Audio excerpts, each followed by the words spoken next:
సేవ, beautiful topic. మనుషులు 4 రకాలు. ఎన్ని రకాలు?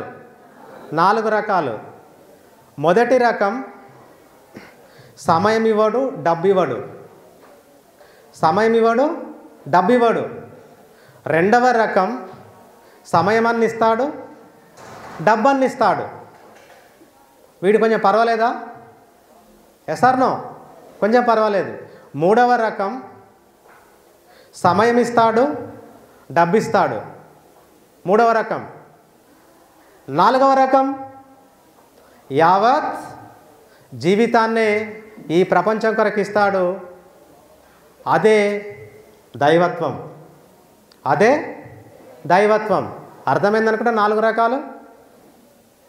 మరొకసారి, నాది నాదే, నీది కూడా నాదే. నాది నాదే, నీది కూడా నాదే. స్వార్థపరుడు, వేస్ట్ ఫెల్లో. సెకండ్ పర్సన్, నాది నాదే, నీది నీదే. Not bad. Your father, your mother, like that. మూడవ రకం, నీది నీదే, నాది కూడా నీదే. ఉదారమైనటువంటి స్వభావం, విశాలమైనటువంటి హృదయం, బ్రాడ్ క్యారెక్టర్. నాలుగవ రకం, నీది నీది కాదు, నాది నాది కాదు. వచ్చేటప్పుడు ఖాళీ చేతులతో వచ్చాం, పోయేటప్పుడు ఖాళీ చేతులతో పోతాం. కాబట్టి ఈ జీవితాన్ని సమాజానికి అర్పణ చేస్తా అనే వ్యక్తే ఫోర్త్ పర్సన్, దైవత్వం. సో ఫస్ట్ పర్సన్ నాది నాదే, నీది కూడా నాదే. అంటే వీడు బొంగరపు లాంటి వాడు.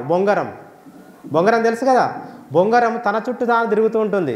అంటే వీడు కేవలం వీని కుటుంబం, వీని భార్య, వీని పిల్లలు, జస్ట్ వీని compound wall, limited to the family only. బొంగరం క్యారెక్టర్. నీది నీదే, నాది నాదే. Not bad. వీడు సర్కస్లో గుర్రం తిరుగుతూ ఉంటుంది. సర్కస్లో అంటే కొంచెం లాంగ్ నుంచి తిరుగుతూ ఉంటుంది, అందరినీ ఆనందపరుస్తూ ఉంటుంది. Yes or no? Second, not bad. Third, భూమి తన చుట్టూ తాను తిరుగుతూ సూర్యుని చుట్టూ తిరుగుతూ ఉంటుంది. బ్రాడ్. నిన్ను భరిస్తుంది, మీ అమ్మను భరిస్తుంది, మీ పిల్లల భరిస్తుంది, మీ నాన్నను భరిస్తుంది, యావత్ ప్రపంచాన్ని భరిస్తుంది మాతృభూమి. That is third character. నాలుగెవరు? ఇవన్నీ తిరగడానికి, మనంతా జీవరాశులు బతకడానికి సూర్యుడు ఫోర్త్ క్యారెక్టర్. సెలవు క్షణమడగరు, నెల జీతం అడగరు, నిర్విరామంగా కృషి చేస్తూ ఉంటారు. కార్యసూరులనగా సూర్యచంద్రులుగానే విమల దివ్యహాస వెంకటేశ. సెలవు క్షణమడగరు, నెల జీతం అడగరు, నిర్విరామంగా కృషి చేస్తూ ఉంటారు. ఎవరెవరు? సూర్యుడు, చంద్రుడు. మేము జాబ్ చేస్తున్నామంటే ఫస్ట్కు సాలరీ కావాలి. ఒకరోజు సెలవు పెట్టుకుంటా ఉంటా, హైదరాబాద్ పోతా అంటే. అట్లాగే సూర్యుడు కానీ చంద్రుడు కానీ ఎప్పుడైనా సెలవు అడిగారా? ఎప్పుడైనా జీతం అడిగారా? అందుకే వాళ్ళని మనం దేవుళ్ళని పూజిస్తున్నాం. కాబట్టి fourth character is the very broad character. వచ్చేటప్పుడు ఖాళీ చేతులతో వచ్చాం, పోయేటప్పుడు ఖాళీ చేతులతోటి పోతాం. ఈ జీవితం ఈ సమాజానికే అంకితం అనే ఫీలింగ్ ఉన్నవారు ఈ చరిత్రలో మిగిలిపోతారు. ఈ ప్రపంచ చరిత్రలో మిగిలిన వాళ్ళు ఎవరు? మీ తాతనా? మా తాతనా? ఎవరికి తెలియదే? ఎందుకు తెలియదు? మరి గాంధీ తాత అందరికీ తెలుసు కదా, మరి సాయి దేవుడు అందరికీ తెలుసు కదా. ఎందుకు అంటే వారు ఉదారమైనటువంటి స్వభావంతో వారి జీవితాలని సమాజానికి అర్పణ చేసినటువంటి వ్యక్తులే గొప్ప వ్యక్తులు. నేను గమనిస్తూ ఉంటాను, మా పాఠశాలలో కానీ మిగతా పాఠశాలలో కానీ, బహుశా రవీందర్ సార్కి ఎక్స్పీరియన్స్. ఏదైనా ఇట్లా ప్రోగ్రాం జరిగింది అనుకుందాం, జరిగిన తర్వాత పిల్లలు లేచిపోతూ ఉంటారు. అరే బాబు ఇంకా సౌండ్ సిస్టమ్ అక్కడ పెట్టురా అంటే విననట్టే వాడు పోతూ ఉంటాడు. అరే బాబుకి చైర్స్ 4 తీసి స్టాఫ్ రూమ్లో పెట్టరా అంటే వాడు విననట్టే పోతూ ఉంటాడు. అంటే వీడు మోస్ట్ స్వార్థపరుడు, బొంగరం లాంటి వాడు. వీడు దేనికి పనిచేయడు, వీడు కుటుంబానికే పరిమితం. వీడు పోయిన తర్వాత వీని భార్య, వీని పిల్లలు, వీని అమ్మ, వీని నాన్న, వీని అత్త, వీని మామ, నలుగురు ఏడుస్తారు. అట్లా కాకుండా యావత్ సమాజం ఏడవాలంటే మనం ఎట్లా కర్మను ఆచరించాలి? కర్మణ్యేవాధికారస్తే మా ఫలేషు కదాచన మా కర్మఫల హేతుర్భు మాతే సంగోస్త్వ కర్మని, భగవద్గీత. కర్మను నీకు చేయడం కొరకు మాత్రమే అధికారం ఉంది. కర్మను చేయడం కొరకు మాత్రమే అధికారం ఉంది. ఫలితాన్ని ఆశించే అధికారం నీకు లేదు. సో అట్లా అని కర్మను ఆచరించకుండా ఉండే అధికారం కూడా నీకు లేదు. సత్కర్మలను ఆచరించాలి. మీరు 10th క్లాస్ విద్యార్థులు 10/10 రావాలని గోల్ ఉంది. ఓకే, సో మీ డ్యూటీ మీరు చేయండి. 5 గంటలకు లేవండి, 7 గంటల వరకు చదవండి, స్కూల్కు రండి, టైం వేస్ట్ చేయకండి. ఏ రోజు హోంవర్క్ ఆ రోజు చేయండి, ఏ రోజు చదివి ఆ రోజు చదవండి. మీకు 10/10 వస్తాయా రావా? మరి మీకు అధికారం ఉందా? అధికారం ఉంటే ఇక్కడ ఉన్నవారు అందరికీ 10/10 రావాలి. పవర్ ఉంటే, నీకే పవర్ ఉంటే 10/10 రావాలి. మన క్రికెట్ జరిగింది, అందరికీ పవర్ ఉంటే అందరికీ ఫస్ట్ ప్లేస్ రావాలి. వచ్చిందా? ఎవరికి వచ్చింది? ఆస్ట్రేలియాకి వచ్చింది. ఆస్ట్రేలియా చాలా నిబద్ధతతోటి, చాలా సిస్టమేటిక్ తోటి, డిసిప్లిన్ తోటి, చాలా పట్టుదలతోటి, చాలా దృఢంగా, ఆత్మవిశ్వాసంతో ఆడింది కాబట్టి ఇండియాను ఓడించి వరల్డ్ కప్ గెలుచుకున్నది. కాబట్టి నీకు కర్మను ఆచరించే అధికారం మాత్రమే ఉంది.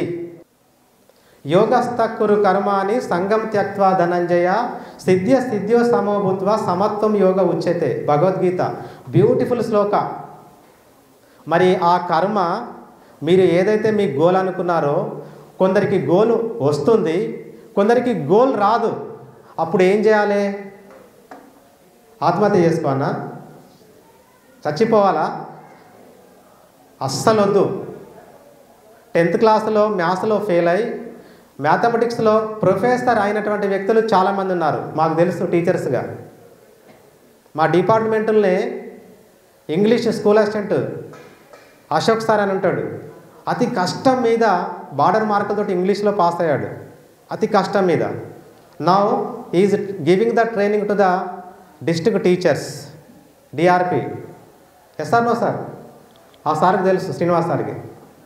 అశోక్ సారు చాలా కష్టం మీద పాస్ అయ్యిండు. బట్ బాగా హార్డ్ వర్క్ చేసి అందులో ఎక్స్పర్ట్ అయ్యి నా టీచర్స్కు ట్రైనింగ్ ఇస్తున్నాడు. కాబట్టి ఎట్లా చేయాలి అంటే, సమత్వం యోగ ఉచ్యతే అంటే నువ్వు చేసే కర్మను ఈశ్వర అర్పణ బుద్ధితోటి చేయి. ఈశ్వర అర్పణ బుద్ధి. ఈశ్వరునికి నువ్వు వెళ్ళి, దేవునికి వెళ్ళి నువ్వు లేకుంటే పూలో లేకుంటే కొబ్బరికాయనో లేకుంటే ఏదో సమర్పిస్తావు. ఇది నాదే అనే ఫీలింగ్ ఉంటుందా? ఉండదు. ఎట్లా ఉంటుంది? నీదే అనే ఫీలింగ్ ఉంటుంది. కాబట్టి ఈశ్వరార్పణ బుద్ధితోటి మనం కర్మలను ఆచరించాలి. మరి ఫలితం తీయగొచ్చినా చేదొచ్చినా ఎట్లా స్వీకరించాలి?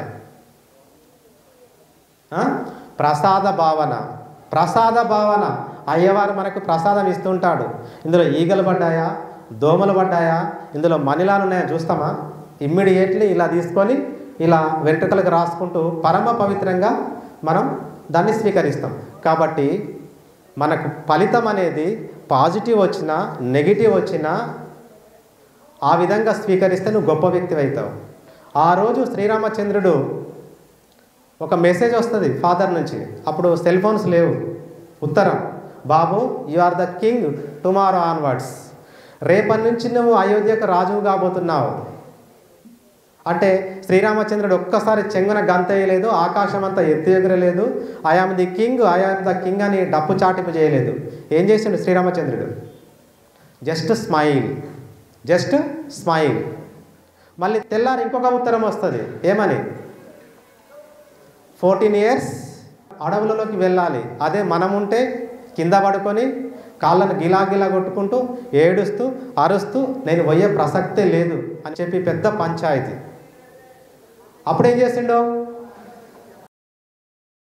స్మైల్. దట్ ఈజ్ సమత్వ భావన. సమత్వం యోగ ఉచ్యతే. జీవితంలో నీకు పాజిటివ్ వచ్చినా నెగిటివ్ వచ్చినా just you smile. You are the hero, you are the heroine, you are the king of the society. So సేవలో భాగంగా ఆ రోజు స్వామి వివేకానందుడు కుటుంబం అప్పుల పాలైంది. అందరూ వచ్చి అప్పుల వాళ్ళు వచ్చి ఇంటి ముంగట కూర్చున్నారు. అప్పుడు తమ గురువు గారికి ఒక విన్నపం విన్నవించుకుంటాడు. గురువు గారు, నా కుటుంబం అప్పుల పాలైంది, నేను కట్నం తీసుకొని పెళ్లి చేసుకొని అప్పులు తీర్చుకొని సుఖంగా సంతోషంగా ఆనందంగా జీవిస్తానని చెప్పి రామకృష్ణ పరమహంసకి ఆ విన్నపం చేసుకుంటాడు. అప్పుడు రామకృష్ణ పరమహంస ఏడుస్తూ బాధపడుతూ, చూడు నాయన, నీలాంటి జ్ఞాని పెళ్లి చేసుకొని ఒక కుటుంబానికి పరిమితమయ్యి ఒక భార్యకు పరిమితమైతే ఈ దేశం ఏమైపోవాలి? ఓన్లీ వన్ డైలాగ్, ఒకటే ఈ కొటేషన్. అప్పుడు స్వామి వివేకానందుడు మారిపోయి పెళ్లి చేసుకోకుండా యావత్ ప్రపంచాన్ని చుట్టి మన భారతదేశం యొక్క సంస్కృతి, ధర్మము, ఆచార వ్యవహారాలు, కట్టుబాట్లు, రామాయణ మహాభారత ఇతిహాస గ్రంథాలు ప్రపంచానికి చాటి చెప్పి నేడు ఇండియా అంటే ఏందో ప్రపంచానికి తెలిసేలాగా చేసిండు స్వామి వివేకానందుడు. Only one dialogue. ఒక ఐడియా ఒక జీవితాన్నే మార్చేసింది. ఎక్కడ విన్నారు? టీవీలలో. సో రామకృష్ణ పరమహంస ఒక్క ఐడియా ఒక వ్యక్తినే మార్చేసింది. అట్లా అని మీరు రేపంచి బ్రహ్మచారులు కాకండి, పెళ్ళిళ్ళు చేసుకోకుండా ఉండకండి, మంచిగా కష్టపడండి, చదవండి, ఉన్నత విద్యను అభ్యసించండి, పెళ్ళి చేసుకోండి. సో మీ కొరకు బొంగరంలాగా కాకుండా గుర్రంలాగానో లేకుంటే భూమిలాగానో మీ చుట్టూ మీరు తిరుగుతూ సూర్యుని చుట్టూ తిరిగినట్టుగా మీరు ఆచరిస్తే మన జీవితం ధన్యమవుతుంది. ఓకేనా? What is the strongest animal in the forest? Elephant. Good. What is the longest animal in the forest? Giraffe. Okay. Which animal is the king of the forest? Lion. Lion. Yes or no? So lion ఎందుకు king అంటే దాని నడకలోనే ఉంటుంది ఆత్మవిశ్వాసం, దాని నడకలోనే ఉంటుంది పట్టుదల, దాని నడకలోనే ఉంటుంది ధైర్యం. సింహం ఎప్పుడు కూడా ఆకలైనా గడ్డి తినదు, తింటదా? ఎంత ఆకలైనా తన పొట్ట లోపలికి వెళ్ళిన మాంసమే కావాలి దానికి. సో సింహం ఎప్పుడు కూడా సింగిల్. గొర్రెల్లాగా ఆ గుంపుల్లో కలిసి ఉండదు. మీరంతా విద్యార్థులు ఇక్కడికి వచ్చారు, కొన్ని లక్షల మంది విద్యార్థులు ఉన్నారు. బట్ మీరే ఎందుకు వచ్చారు? 4:30కి లేచి విద్యార్థి చదువుతుంటాడు, మిగతా విద్యార్థులు పడుకుంటూ ఉంటారు. చాలామంది పడుకుంటూ ఉంటారు. వాళ్ళంతెవరు? గొర్రెలు. నువ్వు సింగిల్గా లేచి చదువుతున్నావు. You are the lion. కాబట్టి మీరు సింహాలు అవుతారా, గొర్రెలు అవుతారా? సింహాలు. సో మీరు బురదలో తామర పువ్వు మెరిసిపోతున్నట్టుగా మీరు మీ ఫ్రెండ్స్ తోటి కాంబినేషన్లో కలుస్తూ ముచ్చటిస్తూ ఫ్రెండ్షిప్ చేస్తూ మనం కొంత వేరేగలాగా ఉంటూ మీరు తప్పకుండా ఆ కష్టపడితే జీవితంలో మీరు ఉద్ధరించబడతారు. సింహం ఈజ్ ద సింగిల్ క్యారెక్టర్. కాబట్టి చాలామంది ఇప్పుడు క్లాస్ అనుకోండి, ఇది క్లాస్, నేను 10th క్లాస్ డీల్ చేస్తున్నా, నేను రాలేదు, 5 నిమిషాలు లేట్ వచ్చినా, మీరు అంతా ఏం చేస్తారు? చెప్పండి, వాస్తవం చెప్పండి. ముచ్చట పెడతా ఉంటారు, కాకుల్లాగా అరుస్తూ ఉంటారు, గిచ్చుకుంటూ ఉంటారు, కొట్టుకుంటూ ఉంటారు. ఇదే క్యారెక్టర్, గొర్రె క్యారెక్టర్, అందరు చేసే పనే. బట్ మూలకున్నటువంటి ఒక విద్యార్థి సిన్సియర్గా చదువుకుంటూ రాసుకుంటూ అలా లీనమవుతాడు. దట్ ఈజ్ సింహం క్యారెక్టర్. ఆయన రాజు అవుతాడన్నమాట ఈ సొసైటీలో. కాబట్టి మీరంతా రేపు వెళ్ళినాక గొర్రెల్లా కాకుండా సింహంలాగా ఉండాలి. Strength is life, weakness is death. Do you know? Swami Vivekananda. బలమే జీవితం, బలహీనతే మరణం అంటే ఏంటి? దీని యొక్క అంతరార్థం ఏంటి? Strength is life. రోజు బడికి రావడం స్ట్రెంగ్త్, బడి తప్పియడం వీక్నెస్. రోజు 4:30 గంటలకు లేవడం స్ట్రెంగ్త్, రోజు 7 గంటలకు లేవడం వీక్నెస్. రోజు నీ పని హోంవర్క్ చేయడం స్ట్రెంగ్త్, హోంవర్కే చేయకపోవడం వీక్నెస్. పిల్లలకి మీ పెద్దలకి రెస్పెక్ట్ ఇవ్వకపోవడం వీక్నెస్, రెస్పెక్ట్ ఇవ్వడం స్ట్రెంగ్త్. కాబట్టి మీరంతా సింహంలాగా స్ట్రెంత్ తోటి జీవిస్తారని భావిస్తూ, పురుషులందు పుణ్య పురుషులే వేరే అన్నట్టుగా మన మంచిర్యాల జిల్లాలో నాకు తెలిసి ఈ సత్యసాయి సేవా సమితులు చాలా ఉన్నాయి.